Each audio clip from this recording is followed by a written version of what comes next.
ಶ್ರೀ ಕ್ಷೇತ್ರ ಅತ್ತಿವಟ್ಟ ಶ್ರೀ ಅನ್ನಪೂರ್ಣೇಶ್ವರಿ ದೇವಾಲಯದಲ್ಲಿ ಪ್ರತಿ ಹುಣ್ಣಿಮೆಯಂದು ಮದುವೆ ಆಗದೇ ಇರುವ ಯುವಕ ಮತ್ತು ಯುವತಿಯರಿಗೆ ತಾಯಿ ಅನ್ನಪೂರ್ಣೇಶ್ವರಿ ಸಮ್ಮುಖದಲ್ಲಿ ಕಳಸ ಪೂಜೆ ಮಾಡಲಾಗುತ್ತದೆ.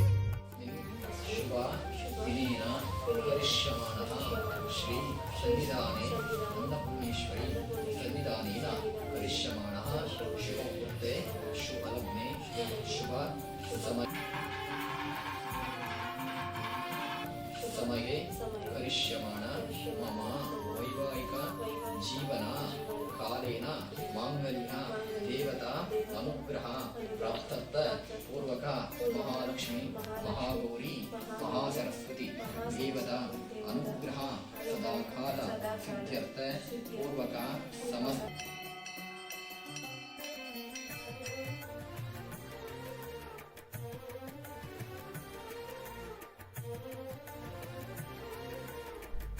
ನಿಮ್ಮ ಕಂಕಣ ಭಾಗ್ಯದಲ್ಲಿ ಯಾವುದೇ ದೋಷ ಇರಲಿ, ಹುಣ್ಣಿಮೆ ದಿನದಂದು ಈ ಕಳಸ ಪೂಜೆ ಮಾಡುವ ಮೂಲಕ ನಿಮ್ಮ ದೋಷಗಳನ್ನೆಲ್ಲ ಪರಿಹಾರ ಮಾಡಿ ನಿಮ್ಮ ದಾಂಪತ್ಯ ಜೀವನಕ್ಕೆ ಕಾಲಿಡಲು ದಾರಿ ಮಾಡಿಕೊಡಲಾಗುತ್ತದೆ.